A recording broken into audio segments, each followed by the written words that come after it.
Hi friends, welcome to our channel. ప్రస్తుత సమాజంలో జనాల్ని వణికిస్తున్న సమస్య మధుమేహం. షుగర్ వ్యాధి ఉన్నవారు ఎటువంటి ఆహారం తీసుకోవాలి అనే సందేహం ఉంటుంది. అసలు షుగర్ వ్యాధి రాకుండా ఉండటానికి తీసుకోవాల్సిన ఆహారంతో పాటు డయాబెటీస్ ఉన్నవారు పాటించవలసిన ఆహార నియమాల గురించి ఇప్పుడు తెలుసుకుందాం. డయాబెటీస్ ఉన్నవాళ్ళు ఎలాంటి ఆహారం తీసుకోవాలి, దాంతో మనకి షుగర్స్ ఎలా కంట్రోల్లో ఉంటాయి, ఏ ఆహారం తీసుకుంటే షుగర్స్ ఎక్కువగా పెరుగుతాయి, దాంతో వచ్చే నష్టాల గురించి మనం ఇవాళ తెలుసుకుందాం. ముఖ్యంగా డయాబెటీస్ వచ్చినప్పుడు మనం కంగారు పడాల్సిన అవసరం లేదు. ఈ డయాబెటీస్ని మనము కరెక్ట్ డైట్, బ్యాలెన్స్ డైట్ తీసుకుంటూ మంచి ఎక్సర్సైజ్ చేస్తూ మనం డైట్ తీసుకుంటే కనుక మంచి హ్యాపీ లైఫ్ ఉంటుంది. ఒకవేళ మనము డైట్ బ్యాలెన్స్గా తీసుకోలేదు, సెడెంటరీ లైఫ్ స్టైల్ ఉంటే కనుక మనకి షుగర్స్ కంట్రోల్లో ఉండవు. సో అలా షుగర్స్ కంట్రోల్లో లేనప్పుడు మనకి మైక్రోవాస్కులర్, మ్యాక్రోవాస్కులర్ డిజీజెస్ వస్తూ ఉంటాయి అన్నమాట లాంగ్ రన్లో. సో మనము కరెక్ట్ బ్యాలెన్స్ డైట్ తీసుకున్నప్పుడు మనకి హెల్త్ రిలేటెడ్ ఇష్యూస్ని మనం మినిమైజ్ చేయొచ్చు, తర్వాత అవాయిడ్ చేయొచ్చు. ముఖ్యంగా డయాబెటీస్ ఉన్నవాళ్ళు పీచు పదార్థం ఎక్కువగా తీసుకోవాలన్నమాట. సో పీచు ఎలాంటి ఆహారంలో ఉంటుందంటే మనం తీసుకునే గింజ ధాన్యాలు, అంటే చిరుధాన్యాలు, ధాన్యాల్లో మంచి మనకి హోల్ గ్రెయిన్ సీరియల్స్, తర్వాత మిల్లెట్స్లో మంచి ఫైబర్ లభిస్తుంది అనమాట. సో ముఖ్యంగా బ్రౌన్ రైస్లో మంచి పీచు ఉంటుంది. అలాగే గోధుమలు, జొన్నలు, సజ్జలు, సామలు, అరికలు, ఇలా అన్ని రకాల సీరియల్స్, మిల్లెట్స్లో మంచి ఫైబర్ ఉంటుంది. సో మనం దీన్ని ప్రాసెస్ చేసే పద్ధతిని బట్టి దీంట్లో నుంచి ఫైబర్ బయట వచ్చేస్తుంది అనమాట. సపోజ్ మనము ప్యాడీ వడ్లని మనము గిన్నెకి ఇచ్చాము, మిల్లింగ్కి ఇచ్చినప్పుడు మనకి వైట్ రైస్ మిల్ అయ్యి వస్తుంది. సో అందులో మనకి పీచు పదార్థం అనేది సున్నా, అసలు పీచు పదార్థం ఉండదు. సో మనం వైట్ రైస్ అనేది సింపుల్ కార్బోహైడ్రేట్. వైట్ రైస్ తీసుకున్న వెంటనే మనకి షుగర్స్ పెరిగే ఛాన్సెస్ ఎక్కువగా ఉంటాయి. అలాగే దీని గ్లైసిమిక్ ఇండెక్స్ అనేది ఎక్కువగా ఉంటుందన్నమాట. సో బ్రౌన్ రైస్ మనం ఎగ్జాంపుల్గా తీసుకున్నప్పుడు ఇది moderate to low glycemic index, ఎందుకంటే ఇది ఎక్కువ మిల్లింగ్కి గురి అవ్వదన్నమాట. సో దీంట్లో ఫైబర్ కావాల్సినంత ఉంటుంది మనకి. సో మనము బ్రౌన్ రైస్ తీసుకున్నప్పుడు మనకి ఆ కార్బోహైడ్రేట్ డైజెస్ట్ అయ్యి మనకి శరీరానికి గ్లూకోజ్ అబ్జర్వ్ అవ్వడానికి టైం పడుతుంది. సో అప్పుడు మన షుగర్ వెంటనే పెరగదనమాట. అలాగే గోధుమలు కానీ, జొన్నలు కానీ, సజ్జలు కానీ, ఇలాంటి గింజ ధాన్యాల్లో పీచు పదార్థం ఎక్కువగా ఉంటుంది. సో కార్బోహైడ్రేట్ కంటెంట్ అనేవి అన్నిటిలోనూ సమానంగా ఉంటుంది. సీరియల్స్లో, మిల్లెట్స్లో కార్బోహైడ్రేట్ కంటెంట్ కొంచెం తక్కువగా ఉంటుంది సీరియల్స్ కన్నా. సపోజ్ మనకి రైస్లో 70 grams కార్బోహైడ్రేట్ ఉంటే మిల్లెట్స్లో 60-65 grams కార్బోహైడ్రేట్స్ అలా ఉంటాయి అన్నమాట. సో క్యాలరీ కంటెంట్ అనేది ఆల్మోస్ట్ రైస్, వీట్కి సేమ్ ఉంటుంది. ఒక 5 క్యాలరీలు గోధుమలకి తక్కువగా ఉంటాయి అన్నమాట. అలాగే అరికలు, సామలు, వీటిల్లో కూడా కొంచెం క్యాలరీస్ తక్కువగా ఉంటాయి. తర్వాత ప్రోటీన్ కంటెంట్ ఎక్కువగా ఉంటుంది, ఫైబర్ కంటెంట్ కూడా ఎక్కువగా ఉంటుంది అనమాట. దీంతో ఏమవుతుందంటే మనకి షుగర్స్ వెంటనే పెరగవు, సో కంట్రోల్డ్గా ఉంటాయి. తర్వాత గ్రాడ్యువల్గా షుగర్ లెవెల్ అనేది మెయింటైన్ అవుతుందన్నమాట. వైట్ రైస్ తిన్న వెంటనే లెట్సే ఒక 2 hours తర్వాత అలా షుగర్ హైక్ అవుతుంది, మళ్ళీ స్టీప్గా ఫాల్ అవుతుంది అనమాట. అదే మనము పీచు ఉన్న పదార్థాలు ఏవైనా తీసుకుంటే సీరియల్స్ కానీ, మిల్లెట్స్ కానీ, సో మనకి అలా గ్రాడ్యువల్గా పెరిగి ఇలా షుగర్స్ ఉంటాయి, ఇలా ఫాల్ అవ్వకుండా ఉంటాయి అన్నమాట. సో అందుకని హోల్ గ్రెయిన్ సీరియల్స్, మిల్లెట్స్ మన డైట్లో ఉండేలాగా చూసుకోవాలి, కనీసం 1-2 మీల్స్లో. అలాగే ఆకుకూరల్లో మంచి పీచు పదార్థం ఉంటుంది. సో వీటిలో వైటమిన్స్, మినరల్స్, రకరకాల క్యారోటినాయిడ్స్ ఉంటాయి. సో మనకి ఇది చాలా మంచిది అనమాట. సో ప్రతిరోజు 100 grams ఆకుకూర తీసుకునేలాగా చూసుకోవాలి. అలాగే కూరగాయల్లో కూడా మంచి ఫైబర్, వైటమిన్స్, మినరల్స్ ఉంటాయి. సో ఇవి 1/2 kilo ఉండేలాగా చూసుకుంటే మన షుగర్స్ బాగా కంట్రోల్లో ఉంటాయి. సపోజ్ ఒకసారి ఎప్పుడైనా వైట్ రైస్ తీసుకున్నప్పుడు మనం ఎక్కువ కూరగాయ, ఎక్కువ ఆకుకూర తీసుకుంటే మన షుగర్ త్వరగా పెరగదనమాట. ఈ పీచు షుగర్ని పెరగకుండా స్టాప్ చేస్తుందన్నమాట. సో అలాంటప్పుడు మనము సాలెడ్ రూపంలో కానీ, కూరగాయ కానీ, ఆకుకూర పప్పు కానీ, లేదు పప్పు కూరలాగా ఎలాగైనా సరే మనం కూరగాయలు, ఆకుకూరలు బాగా ఉండేలాగా చూసుకోవాలి. సో సగటుగా డయాబెటిక్ పేషెంట్కి 100 grams ఆకుకూర, 1/2 kilo కూరగాయ ఉండేలాగా చూసుకోవాలి. సపోజ్ వెజిటేబుల్ చట్నీ చేసుకుంటే కనుక బ్రేక్ఫాస్ట్లోకి మనకి మంచి ఫైబర్ లభిస్తుంది అనమాట. అలాగే మనకి పళ్ళల్లో కూడా మంచి ఫైబర్ ఉంటుంది. సో డయాబెటిక్స్ ఎలాంటి ఫ్రూట్స్ తీసుకోవాలి అనేది చాలామందికి అపోహ ఉంటుందన్నమాట. సో ముఖ్యంగా కంట్రోల్ డయాబెటీస్ అంటే షుగర్స్ బాగా కంట్రోల్లో ఉన్నవాళ్ళు ప్రతిరోజు 100 నుండి 150 గ్రాముల పళ్ళు సీజన్గా వచ్చేవి తీసుకోవచ్చు అనమాట. సో తీపిగా ఉండే పళ్ళల్లో గ్లైసెమిక్ ఇండెక్స్ కంటెంట్ అనేది ఎక్కువగా ఉంటుంది. సో అరటిపండు, మామిడి, ద్రాక్ష, సపోటా, సీతాఫలము, పనస వీటిలో మనకి క్యాలరీ కంటెంట్ ఎక్కువగా ఉంటుంది. సో ఫ్రక్టోస్ కంటెంట్ కూడా ఎక్కువగా ఉంటుంది. తర్వాత వీటి గ్లైసెమిక్ ఇండెక్స్ అనేది ఎక్కువగా ఉంటుంది. కాకపోతే వీటిలో వైటమిన్స్, మినరల్స్, ఫైబర్ బాగా ఉంటుంది కాబట్టి సీజన్గా వచ్చినప్పుడు వారంలో 1-2 సార్లు తీసుకుంటే నష్టం ఉండదు. అది కూడా డయాబెటీస్ కంట్రోల్లో ఉన్న వాళ్ళకి.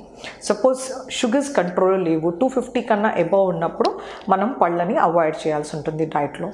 సో కంట్రోల్డ్ షుగర్ ఉన్న వాళ్ళకి మాత్రం ప్రతిరోజు పుల్లగా చప్పగా ఉన్నవి ఫ్రూట్స్ అన్నీ తీసుకోవచ్చు. సీజన్లో వచ్చినప్పుడు తీపివైనా సరే నెలకి 3-4 సార్లు అలా తీసుకుంటే మనకి నష్టం ఉండదు. కాకపోతే క్వాంటిటీని మనం లిమిట్ చేసుకోవాలి. సో ఇలా ఫ్రూట్స్ని 100 to 150 grams. But fruit juices మాత్రం అస్సలు తీసుకోకూడదు. ఎందుకంటే ఫ్రూట్ జ్యూస్ తీసుకున్న వెంటనే మన షుగర్స్ పెరిగిపోతాయి అన్నమాట. అది బత్తాయి రసం కానీ, కమల రసం కానీ, పైనాపిల్ కానీ మనం ఫ్రూట్ లాగే తీసుకోవాలి. మోస్ట్లీ దానిపైన ఉన్న తొన తీసుకుంటే కనుక షుగర్స్ బాగా కంట్రోల్లో ఉంటాయి. ఇంకో విషయం ఏంటంటే ఫ్రూట్స్ ఎప్పుడే కానీ దూరగా ఉండాలి, ఫ్రెష్గా ఉండాలన్నమాట. అవి చాలా మగ్గిపోతే కనుక వాటిలో షుగర్స్ ఎక్కువ డెవలప్ అవుతాయి. సో ఫ్రక్టోస్ ఎక్కువగా ఫామ్ అవుతుందన్నమాట. సో అందుకనే దూరగా ఉండేవి ఫ్రెష్ ఫ్రూట్స్ 100 to 150 గ్రామ్స్ ప్రతిరోజు తీసుకోవచ్చు. పళ్ళ రసం మాత్రం ముట్టుకోకూడదు. సో మనకి గింజ ధాన్యాల్లో పీచు ఉంటుంది, ఆకుకూరల్లో, కూరగాయల్లో, పళ్ళల్లో మంచి పీచు ఉంటుందన్నమాట. సో అన్నిటికన్నా ఇంపార్టెంట్ డయాబెటీస్లో ప్రోటీన్. సో ప్రోటీన్ కంటెంట్ బాగా ఉండాలి. మన డైట్లో 20 నుండి 25% వరకు ప్రోటీన్ ఉండాల్సి ఉంటుందన్నమాట. సో ముఖ్యంగా ప్లాంట్ బేస్డ్ ప్రోటీన్ అనేది మన శరీరానికి చాలా మంచిది. ఎందుకంటే అందులో కొలెస్ట్రాల్, ఫ్యాట్ కంటెంట్ ఉండదు కాబట్టి. సో పప్పు దినుసుల్లో కందిపప్పు, మినపప్పు, పెసరపప్పు, అది కాకుండా పెసర్లు, కందులు, ఉలవలు, బొబ్బర్లు ఇలాంటివి తీసుకుంటే కనుక పీచు పదార్థం అనేది బాగా లభిస్తుంది. అందులోనూ వీటిలో మినరల్స్, వైటమిన్స్ కంటెంట్ ఎక్కువగా ఉంటాయి. వీటిలో గ్లైసెమిక్ ఇండెక్స్ చాలా తక్కువగా ఉంటుంది. సో వెంటనే మనం తీసుకున్న తర్వాత షుగర్ అనేది పెరగదు. సో వీటిని మనం తీసుకునే ఆహారంలో స్ప్రౌట్స్ లాగా అంటే మొలకేసిన గింజలు కానీ, ఉడికించిన గుగ్గిళ్ళు కానీ, లేదు బట్టీలో ఆడించిన శనగలు, పెసర్లు, బఠానీలు మనం స్నాక్ రూపంలో తీసుకోవచ్చు. ఇలా తీసుకుంటే షుగర్స్ పెరగవు. తర్వాత శరీరానికి కావాల్సిన మంచి ప్రోటీను, వైటమిన్స్, మినరల్స్, ఫైబర్, మనం షుగర్ని కంట్రోల్ చేసే ఫైబర్ కూడా మనకి సమృద్ధిగా లభిస్తుందన్నమాట. సో స్నాక్ కింద వాళ్ళకి సాయంత్రం పూట కనీసం ఒక గుప్పెడు ఇచ్చేలాగా చూసుకోవాలన్నమాట. సో ముఖ్యంగా ఈ పీచుతో పాటు మనకి ప్రోటీన్ కంటెంట్ కూడా బాగుంటుంది. సో డయాబెటీస్లో ఏంటంటే బరువు పెరగకుండా చూసుకోవాలి. సో దీనికోసం నూనె ఉత్పత్తులు బాగా తగ్గించి వాడుకోవాల్సి ఉంటుందన్నమాట. మన శరీరంలోకి కావాల్సిన ఎనర్జీ ఎంత ఉంటుందో దాంట్లో నుంచి 20% మాత్రం కొవ్వు పదార్థాలకి మనం వాడుకోవాలి. సో ముఖ్యంగా మనకి కంటికి కనిపించే కొవ్వు ఒకటి ఉంటుంది, కంటికి కనిపించింది ఒకటి ఉంటుంది. So visible and invisible fats అంటారు. విజిబుల్ ఫ్యాట్స్ అంటే నూనె, వెన్న, నెయ్యి ఇలాంటివి. ఇన్విజిబుల్ ఫ్యాట్స్ అంటే మనం తీసుకునే పలుకులు, సపోజ్ బాదాం, పిస్తా ఇలాంటి పప్పులు, తర్వాత పల్లీలు, నువ్వులు, కొంతమేరకు మనకి గింజ ధాన్యాల్లో కూడాను, పప్పు ధాన్యాల్లో కూడా ఇన్విజిబుల్ ఫ్యాట్స్ ఉంటాయన్నమాట. మనకి సపోజ్ యావరేజ్ డయాబెటిక్ పర్సన్కి 40 గ్రామ్స్ ఫ్యాట్ అవసరం అనమాట. ఈ 40లో నుంచి 20 గ్రామ్స్ మనకి good fat, what you see with your eyes. So ఇంకొకటి invisible fat, what you cannot see with your eyes. So దాన్ని బ్యాలెన్స్ ఉండాలి. అంటే యావరేజ్గా ఒక డయాబెటిక్ పర్సన్ 3 నుంచి 4 చెంచాల నూనె కానీ, నెయ్యి కానీ వాడుకోవచ్చు ప్రతిరోజు. సో నెలకి 1/2 లీటర్ నూనె కన్నా మించి వాడకూడదు. ఒకవేళ అండర్ వెయిట్ ఉంటే, ఉండాల్సిన బరువు కన్నా తక్కువగా ఉంటే 5 చెంచాల వరకు, అలాగే ఉండవలసిన బరువు కన్నా 10% ఎక్కువగా ఉంటే over weight or obese, so వాళ్ళకి 3 చెంచాలు. సో వాళ్ళ శరీరము తత్వం బట్టి, తర్వాత వాళ్ళు చేసే యాక్టివిటీస్ని బట్టి మనం ఫ్యాట్ కంటెంట్ని తగ్గిస్తూ ఉండాలి, పెంచుతూ ఉండాలి. సో ముఖ్యంగా డయాబెటిక్స్కి వాల్నట్స్ అంటే ఆక్రోట్ కానీ, తర్వాత బాదాం, ఆల్మండ్స్ కానీ మంచివన్నమాట. సో ఇవి brain friendly, heart friendly. So వాళ్ళకి కనీసం ఒక 15 గ్రాములు ఆల్టర్నేట్ డేస్ ఇచ్చేలాగా చూసుకోవాలి.